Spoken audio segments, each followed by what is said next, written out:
Saludos, qué bueno es estar una vez más en este tiempo especial que tenemos de estudio a través de nuestro grupo CCI ahí en Hogares.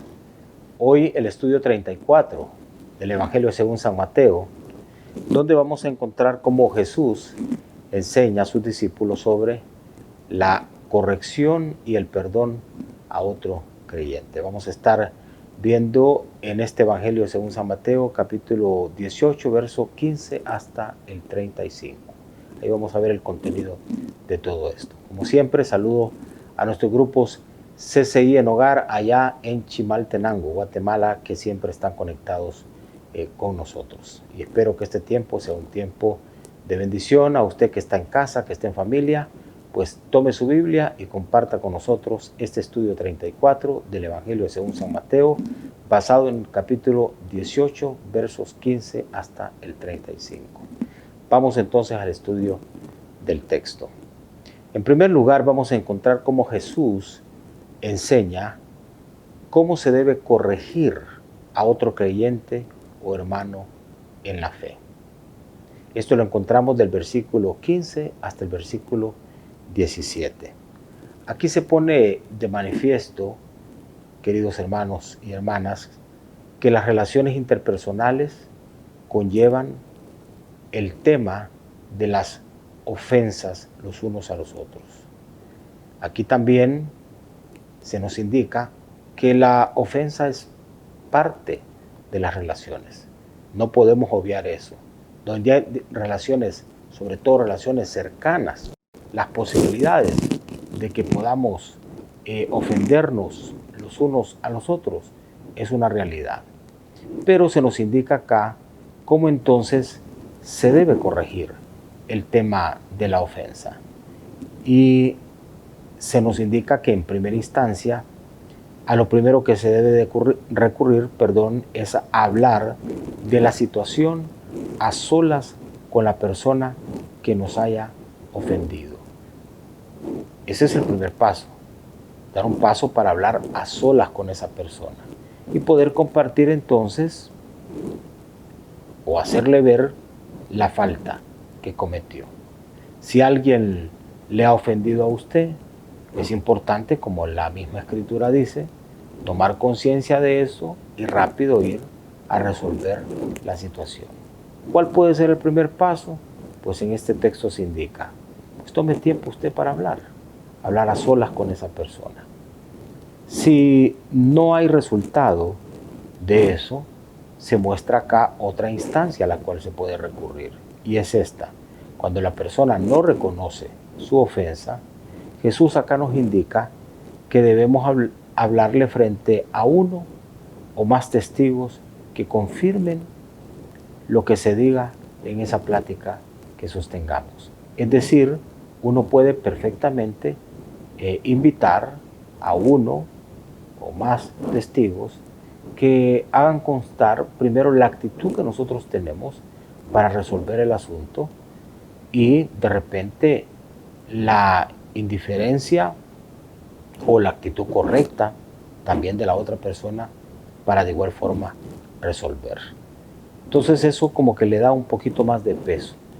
Si usted no lo resolvió hablando a solas con alguien, pues de repente usted puede invitar a uno o más personas para que lo acompañen a una plática ya de carácter un poco más amplio para abordar el tema de la ofensa que está generando algún tipo de tirantez en la relación. Obviamente, cuando uno busca personas para que se involucren en temas de esta naturaleza, uno debe de buscar personas maduras y gente que a la hora de estar ahí van a aportar para la verdadera solución y no van a conflictuar más el asunto. Y luego, si todavía en ese ámbito la situación no se resuelve, ya hemos tocado dos ambientes para resolver asuntos de ofensas. Uno, la plática privada con la persona. Dos, la plática haciéndose acompañar de gente madura que pueda servir como testigo. Y la otra y última instancia es esta. Habrá que llevar el caso, dice Jesús, ante la iglesia para que sea ésta la que decida sobre la situación. Solo entonces, si no se acepta la corrección decidida por la iglesia, podremos tratar a esa persona como alguien que no es un creyente o que no pertenece a la familia de la fe. ¿Por qué? Porque alguien que tiene a Dios en su corazón, alguien que quiere practicar su vida cristiana en forma correcta, no va a andar como un saco lleno de ofensas, ofendido y ofendiendo.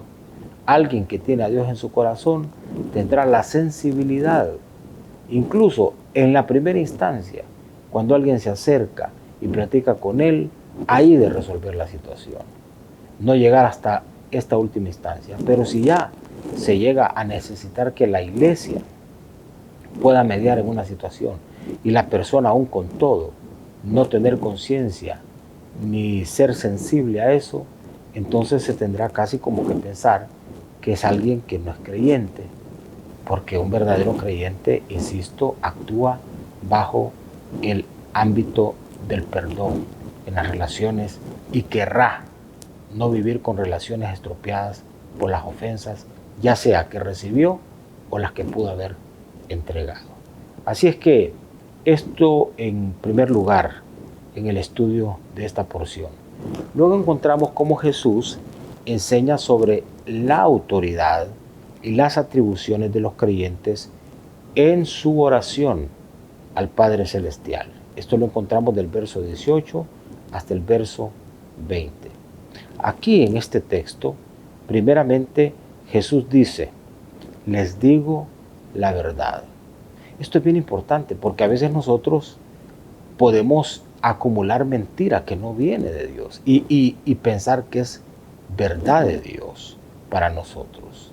Aquí Jesús está diciendo, yo quiero transmitirles una verdad importante, quiero transmitirles la verdad, quiero decirles el rol que ustedes juegan en términos de la oración, la autoridad que ustedes tienen como creyentes.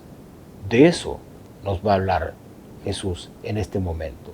Entonces les digo la verdad, todo, escuche bien, lo que ustedes prohíban en la tierra será prohibido en el cielo. Y todo lo que permitan en la tierra será también permitido en el cielo. ¿Con qué tiene que ver esto? Con esto Jesús lo que está diciendo es que nos está afirmando, no solo, digo nos, porque no solo es para los discípulos que estaban escuchándolo en ese momento, sino para nosotros como sus discípulos en este momento.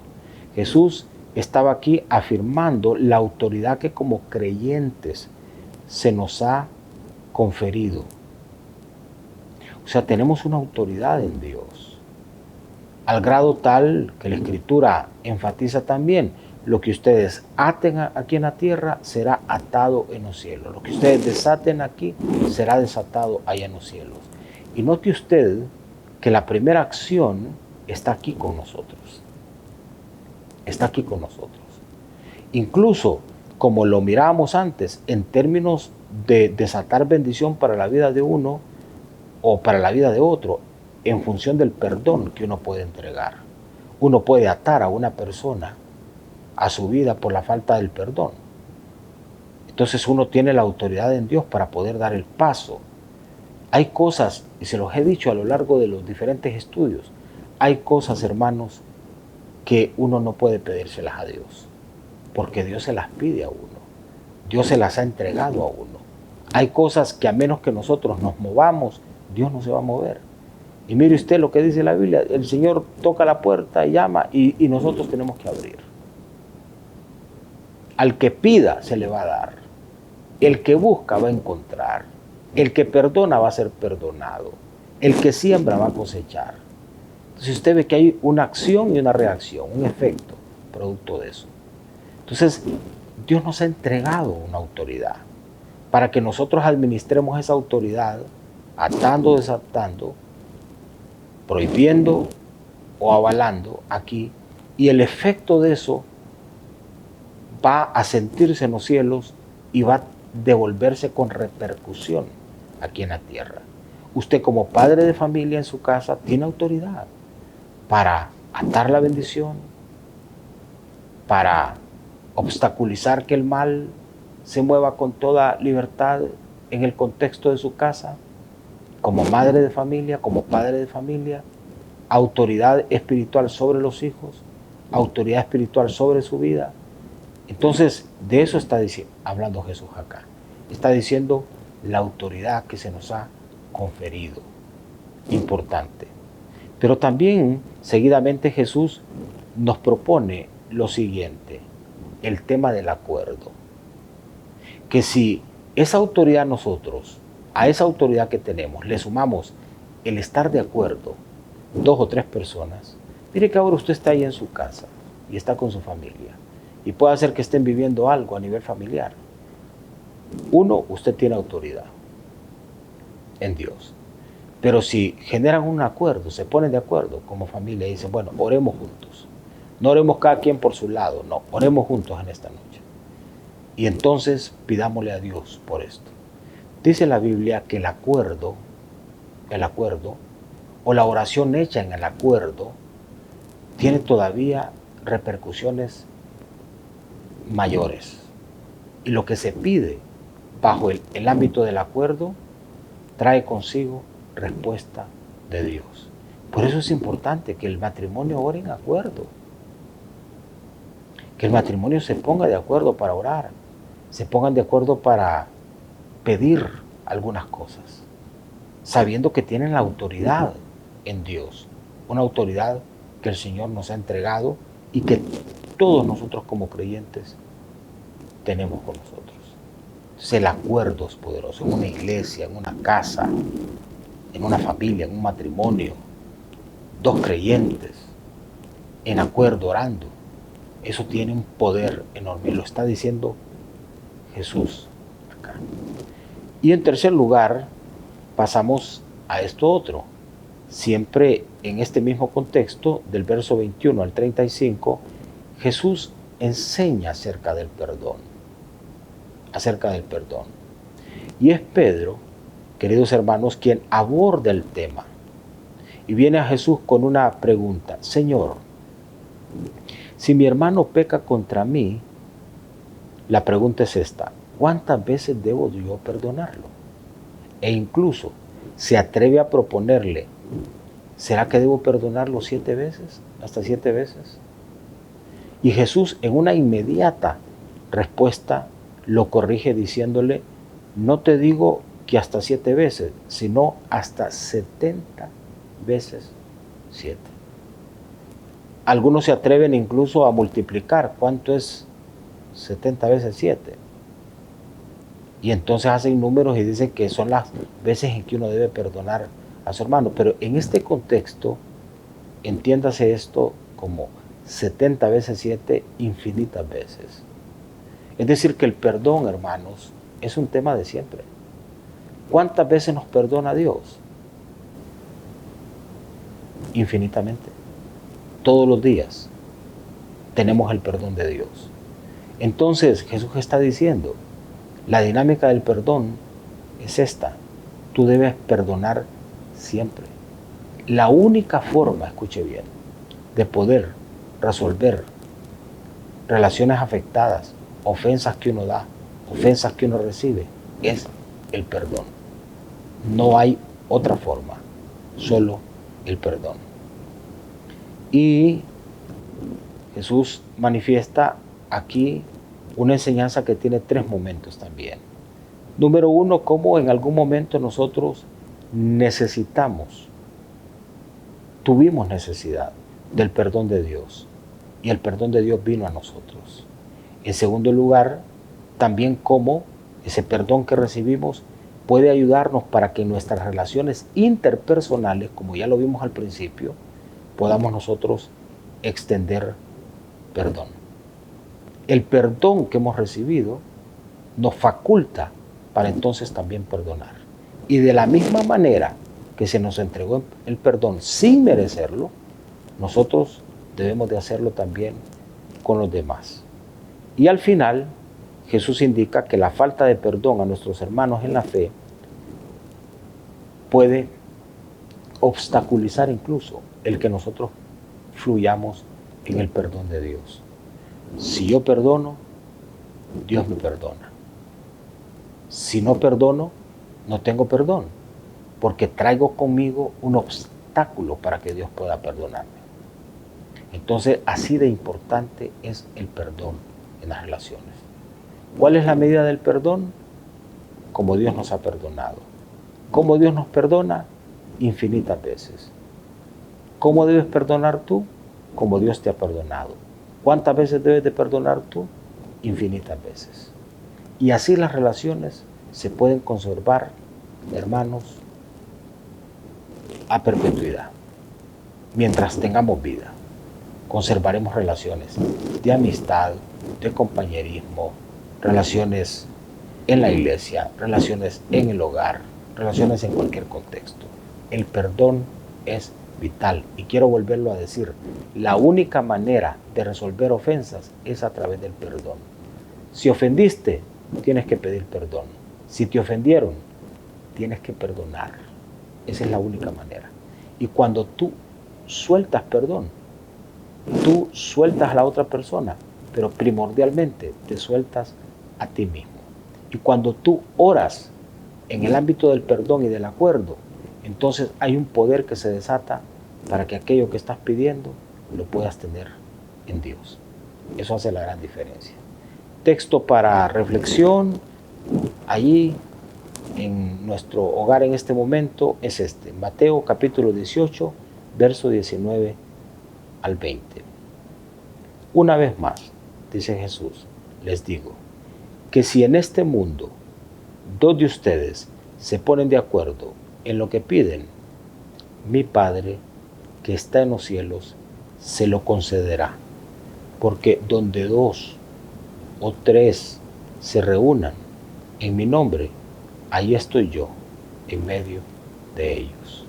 Dios nos visita cada vez que tenemos un momento como este, para estar juntos, para abrir su palabra, para recibir de Él, para que esa palabra nos impacte, para orar juntos, el poder de Dios se desata. Es mi oración que el Señor los visite permanentemente y en el acuerdo podamos pedir para recibir.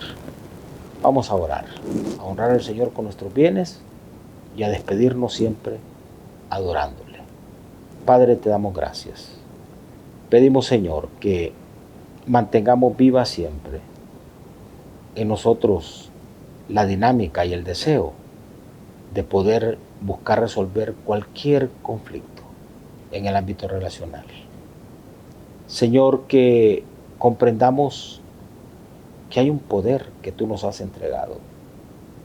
Ese poder es personal, pero todavía tiene un efecto mayor cuando se desata en el acuerdo. Por eso es tan importante estar sano en el ámbito relacional. Y la única forma, lo hemos visto en tu palabra, es a través del perdón. Como tú nos has perdonado, nosotros perdonamos. Y Señor, si no perdonamos, estorbamos al perdón tuyo. Y corremos el riesgo de que nos alcance enfermedad espiritual que impida el que podamos tener lo que pedimos. Gracias te damos. Bendice y sana nuestras vidas, las relaciones, y que de aquello que nos haces consciente en esta hora requiere el perdón de otros o el perdón hacia otros, podamos dar el paso para hacerlo. Gracias, Señor, te damos.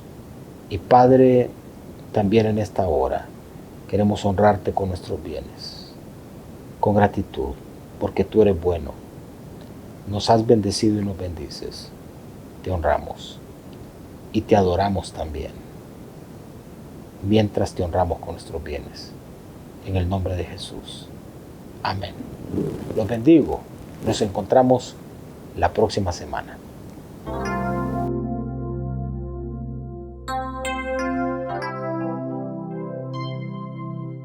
Sendas Dios hará donde piensas que no hay. Él obra en maneras que no podemos entender.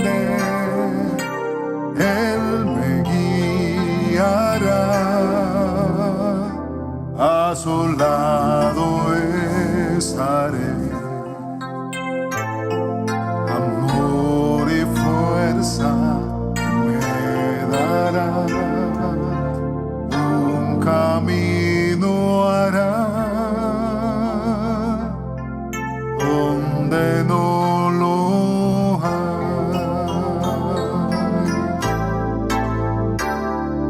Sendas Dios hará donde piensas que no hay. Él obra en maneras que no podemos entender. Él me guiará, a su lado estaré. Amor y fuerza me dará, un camino hará donde no lo hay. Por camino en la soledad me guiará. Agua en el desierto encontraré.